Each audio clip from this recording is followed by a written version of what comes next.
Have you ever Googled your name?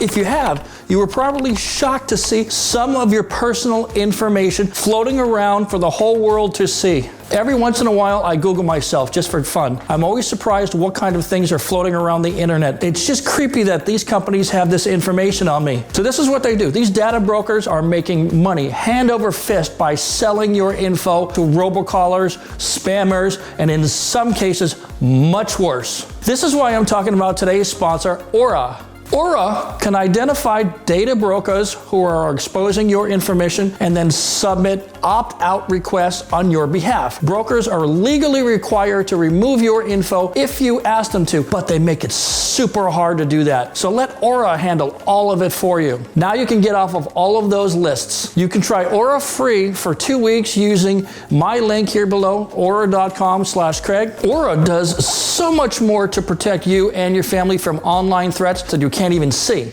It's really easy to set up, so you don't have to bother downloading several different apps just to get things like parental controls, antivirus, VPN, password management, identity theft, insurance, and even more. You get everything at one affordable price. So let Aura do all the hard work of keeping you safe online so you can focus on other tasks with peace of mind.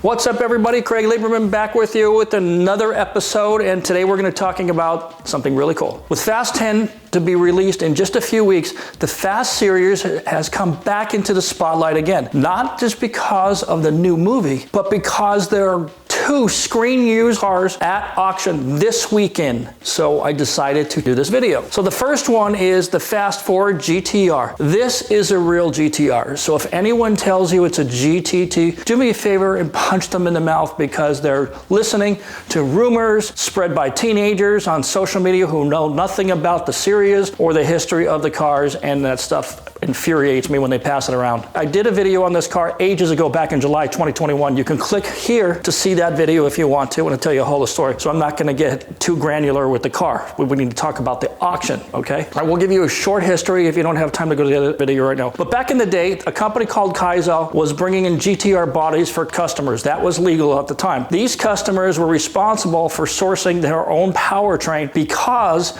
it was illegal at the time to separate the chassis in Japan and the powertrain and then reunite them as a way to get around importation rules in this country, and it was a big deal. And they cracked down on that kind of thing, and ultimately this car got seized and had to be exported. It was a whole big lawsuit that took several years to resolve. No criminal charges were ever filed. They basically came to a settlement and all that kind of stuff. The guy who brought this over is a guy by the name of Daryl. He was good friends with Paul Walker. He supplied movie cars to the Fast franchise for years, and he still does it today. And this particular car was put together for the movie by Daryl. So the car ultimately ended up in the hands of a fellow in Germany who has had this car for many years. I want to say before 2010 or something like that. It was stored in Munich, and in 2014, shortly after Paul died, it was listed for sale for about $1 million.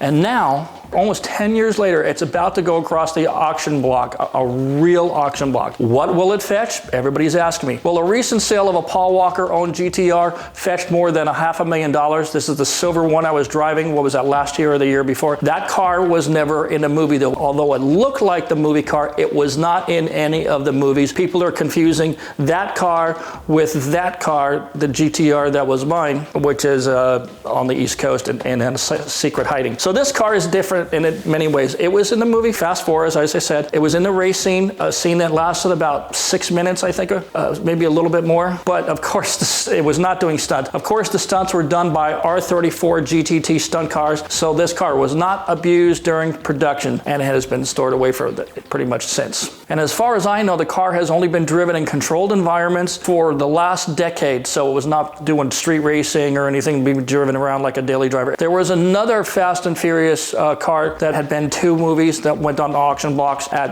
Barrett Jackson last year.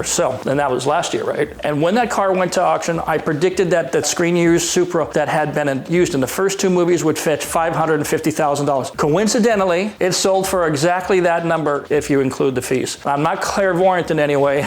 It's just what I had seen before. But this car is different. There are not many Fast and Furious cars that excite collectors beyond the cars that come from the first 2 movies. That's because Universal has been turning out transient cars. Let me explain. The cars in the more recent movies, Fast 4, 5, 6, 7, 8, they're usually used in one scene and they are never seen again. The cars from the early movies were part of the script and part of the whole plot. And these cars seem to draw the most attention at auction. After all, how many people can tell a Dodge Charger from the 4th movie, from the 5th movie, from the 6th movie, the 7th movie, the 8th movie? Then they all look the same pretty much, with the exception of 1 or 2 exceptions, right? So they just don't have the emotional attachment, and they don't generate that kind of feeling. But considering this car did not sell at $1 million 10 years ago, with the provenance and the fact that there are only a handful of interesting movie cars that Paul Walker drove, and my personal connections, the 2 of them that I think are going to be bidders, I think it's going to hammer it around $1.5 million.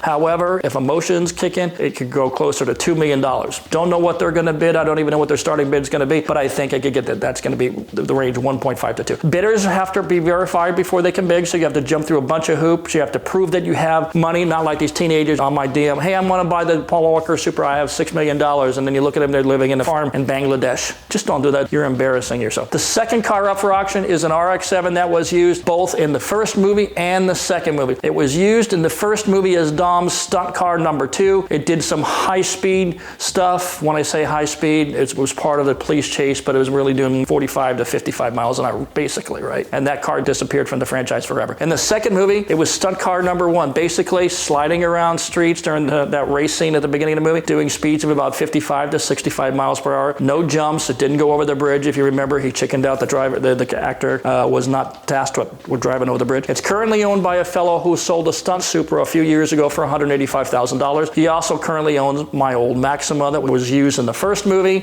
He's kind of a collector. He gets these cars, restores them, hangs on them for a while, trades up, sells up, whatever kind of stuff. It has been reconditioned by a Mazda specialist and is still wearing the livery from Too Fast, Too Furious. It's going to be going through the Mecum auction this weekend. They called me to authenticate the car. I gave them the green light. This car was also used as the flamethrower car, and you can see the flames during the first race in Too Fast and Too Furious. I'm pretty sure all of that equipment has been removed out of the car, but it's using a fuel cell. So if you want to drive it on the street, which I wouldn't recommend, that stuff is still in there. I saw a write-up this week that noted they were expecting about $175,000 to, I think it was $250,000, which seems reasonable given that it was Dominic Toretto's car in the first movie, right? Personally, I would have painted that car back to red because I think that's the more memorable livery. I mean, the red car was way more important than the orange car in the second movie. And while Fast 10 isn't the end of the road, Fast 11 will be the end of this generation. Universal, as I've been saying, will probably reboot this franchise using the children of Dominic and Brian, using new and up-and-coming actors after maybe a few years of break, perhaps even electric cars, which I can't even imagine what that look like.